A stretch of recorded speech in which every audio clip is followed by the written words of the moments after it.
Halo semua, nama aku Daniel dan di video kali ini kita akan kembali berinvestasi di Uangmi dan aku bakal menjawab pertanyaan dari teman-teman semua yang menanyakan seputar P2P lending konsumtif yang satu ini ya, man. Nah, beberapa saat yang lalu aku baru berinvestasi di Uangmi. Kalau misal kamu lihat di sini di bagian order, nih kamu bisa lihat ya, waktu itu aku investasiin sekitar 1 juta rupiah. Tapi itu aku ambil tenornya yang paling panjang yaitu 6 bulan dan karena ada beberapa teman-teman yang request supaya untuk di-review lagi setelah berhasil pendanaan di sini, maka aku memutuskan untuk aku bakal coba masukin lagi ke tenor yang lebih pendek. Tujuannya apa? Tujuannya supaya bisa lebih cepat reviewnya, man. Mungkin nanti aku bakal masukin ke tenor yang 3 minggu sama yang beberapa bulan. Ya udah, kita gimana cara investasinya? Kita tinggal pencet ke bagian land di sini ya, man. Setelah itu, kita tinggal pencet land now dan di sini kita tinggal masukin jumlah yang pengen kita investasikan. Mungkin di sini aku masukin 1 juta aja untuk setiap pendanaannya. Buat kamu yang masih baru di sini, ini perlu kamu ketahui bahwa minimal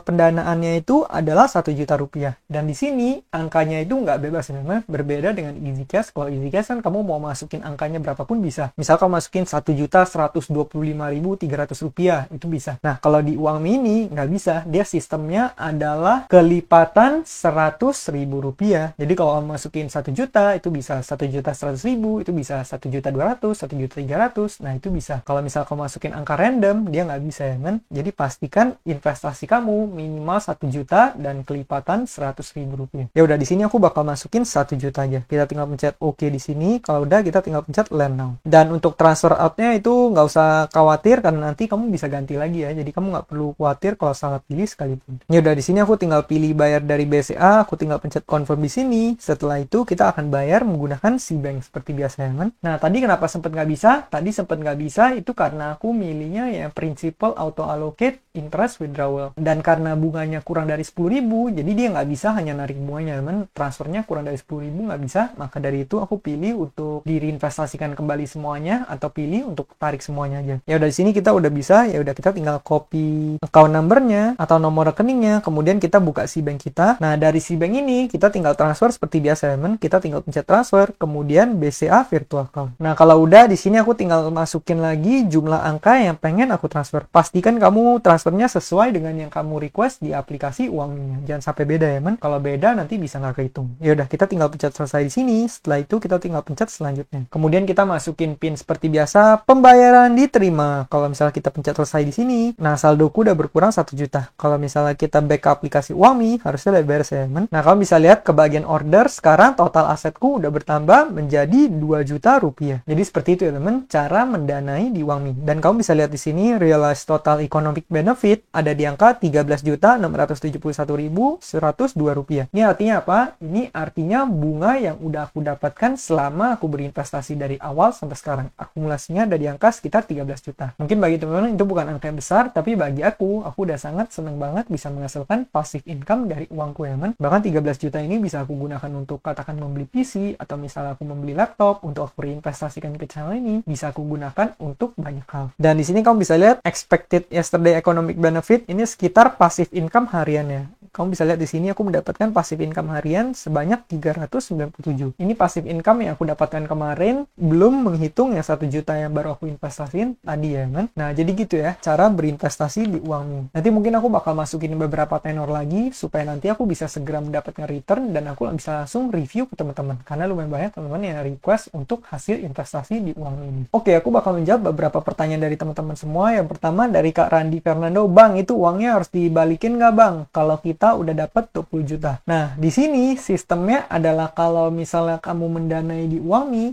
kamu akan menaruh uang, itu akan menjadi dana pokoknya. Kemudian, kamu bakal memilih suatu tenor ya, entah tenornya 6 bulan, atau misal 4 bulan, 3 bulan, seperti yang tadi aku tunjukin. Nah, kalau misalnya tenor yang udah habis, apa yang terjadi? Yang terjadi adalah kamu akan dikembalikan dana pokok yang tadi kamu investasikan, beserta dengan bunganya. Contohnya tadi aku akan masukin 1 juta rupiah. Nanti setelah 6 bulan, ini akan menjadi 1.071.904. Nah, 71.000-nya itu adalah bunga, dan 1 juta sisanya dana pokoknya akan dikembalikan lagi ke aku. Jadi kalau misalnya di sini kamu tanya uangnya harus dibalikin atau enggak, jawabannya adalah nanti kamu modal pokoknya akan dikembalikan beserta dengan bunganya, tapi kamu harus tunggu tenornya beres dulu. Makanya pastikan kamu investasi sesuai dengan tujuan keuangan kamu ya. Berikutnya dari Kak Susi Rahayu, Bang, aku kan udah naruh pendanaan nih, waktunya cuma 7 hari doang. Terus nanti kalau udah 7 hari, apa uang yang kita dana itu bakal langsung ditransfer lagi ke rekening kita? Jawabannya adalah tergantung. Tergantung kamu milih opsi apa. Karena di sini kamu bisa setting ya, teman. Ini kamu bisa lihat auto allocate atau auto withdraw. Kalau misal kamu pilih auto allocate, dana kamu bakal langsung direinvestasikan semuanya, dana pokok plus bunganya. Dan auto allocate di sini kamu bisa pilih kamu pengen reinvestasikannya ke yang tenor mana. Misalnya yang 21 hari atau misalnya kamu pengen investasiinnya ke yang 6 bulan. Ini sama aja seperti fitur auto allocate di P2P lending lain, contohnya P2P lending easy cash ya, teman. Nah, kalau misal auto withdraw, semua dananya akan langsung ditarik setelah nanti jatuh tempo. Jadi pas udah jatuh tempo nanti kamu bakal mendapatkan dana pokokmu beserta dengan bunganya. Nah, yang unik adalah principal auto allocate interest withdrawal. Ini yang paling menarik dari P2P lending yang satu ini, yaitu Uangmi, di mana kamu bisa modal awalnya diinvestasikan kembali, bunganya bakal kita tarik. Jadi istilahnya kamu bisa bangun passive income ya. Misal kamu investasi 10 juta, kan nanti dapat beberapa ratus ribu. Nah, setelah jatuh tempo, kalau misalnya kita pilih yang kedua ini, 10 jutanya akan direinvestasikan kembali, sedangkan bunganya beberapa ratus ribu itu akan ditransfer balik ke kita. Jadi kamu bisa ngeset itu menjadi passive income kamu. Kamu pengen yang mana, ini disesuaikan aja. Dan kalau misalnya di awal kamu salah milih, nggak perlu khawatir, karena nanti di setengah pendanaan, misalnya seperti sekarang, aku masih bisa ganti-ganti lagi. Jadi nggak perlu khawatir ya, kalau misalnya kamu salah pilih sekalipun. Semoga bantu ya buat Kak Susi. Berikutnya, ini dua pertanyaan yang mirip-mirip, yaitu seputar pajak dari Kak Yanuar Setiawan dan Kak Zafri Panawiyarto. Yang pertama, Uangmi ada pajak nggak Kak? Jawabannya adalah ada. Uangmi ini sama seperti P2P lending konsumtif lainnya, pajaknya itu either 30% atau 15%. Kalau kamu udah submit SPP, potongannya akan menjadi 15%. Kalau kamu belum submit, akan menjadi 30%. Nah, ini udah dibantu jawab, ini udah bener banget ya. Sama seperti P2P lending lainnya. Dan di sini pertanyaan dari Kak Zafni adalah, ingin nanya Bang, saya sudah kirim NPWP fisik bentuk kartu, kok potongan pajaknya masih 30%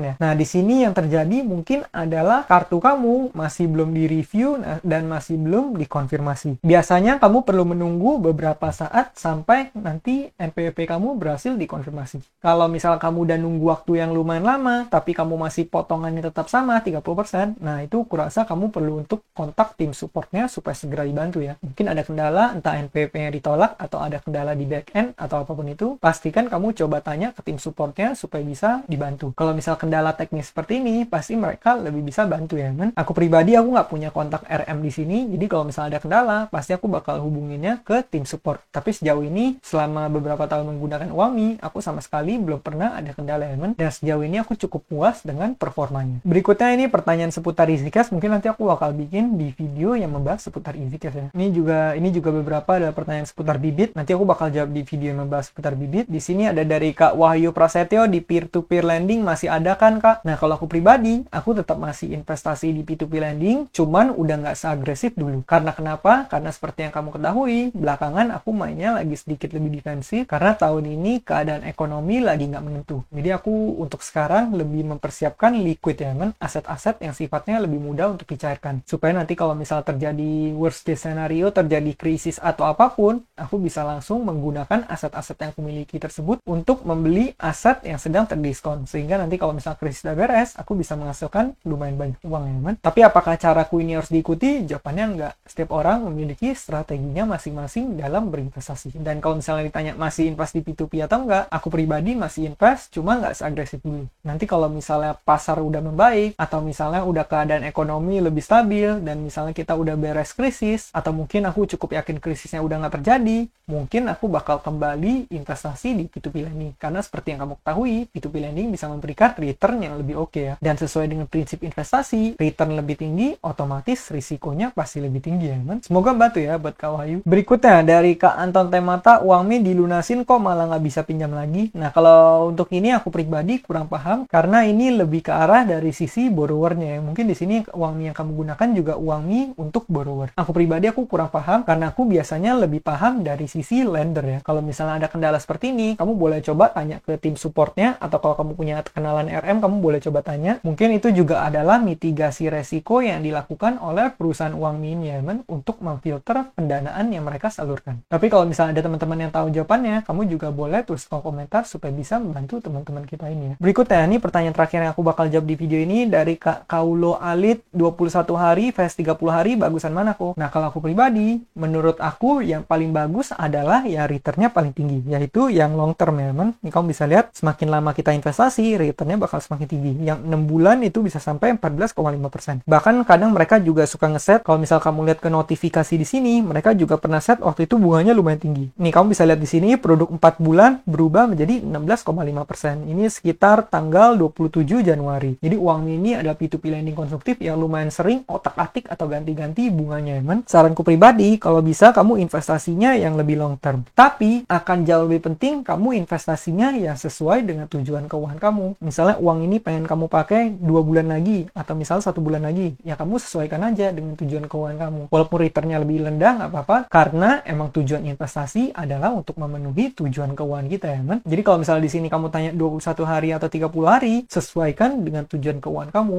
Uangnya pengen dipakai berapa lama lagi. Tapi kalau misalnya uangnya emang nggak dipakai, emang buat investasi, emang buat uang nganggur atau uang dingin, ya otomatis investasi yang lebih long term lebih baik. Kalau bisa kamu ambil yang 4 bulan atau 6 bulan sekalian supaya bunganya bisa lebih oke lagi ya. Itu kalau misalnya kamu emang tujuan uangnya untuk berinvestasi. Nah, mungkin sekian aja videoku pada kali ini. Bagi teman-teman yang baru mulai invest, kamu boleh menggunakan kode referral yang aku tulis kolom deskripsi supaya kamu dapat bonus saat mulai investasi. Sekian video dari aku, semoga video yang bermanfaat. Akhir kata, jangan lupa untuk selalu invest in yourself. Sampai jumpa di video berikutnya. Bye!